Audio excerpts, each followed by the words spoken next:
ہے. وسیم خان ہے ضلع میاں والی سے، یہ کہتے ہیں کہ ٹیلی فون پہ ہونے والے نکاح اور طلاق کی کیا حیثیت ہے؟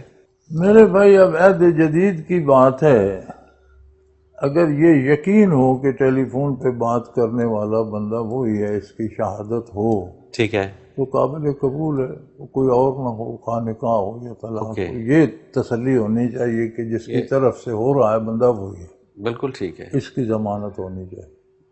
تو نکاح ہو جاتا ہے اور اسی طرح سے فون پہ طلاق بھی ہو جاتی ہے.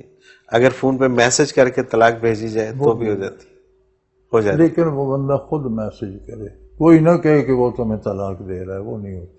ٹھیک ہے، تو اس کی کوئی اللہ بے جیم دوسرا کہے کہ اس نے تمہیں طلاق دے دی، اس طرح یا اس کے نمبر سے کوئی اور ٹائپ کر کوئی کے اور بھیج ٹائپ دے، کر کے، وہ نہیں ہوتی. اس کی تصدیق کرنا ضروری ہے کہ اسی نے کی ہے. بندہ وہی ہونا چاہیے، ٹھیک ہے، کیونکہ وہ خود ہی نکاح ایجاب قبول بھی وہ خود ہی کر سکتا ہے، طلاق بھی خود ہی دے سکتا ہے. صحیح، بالکل صحیح.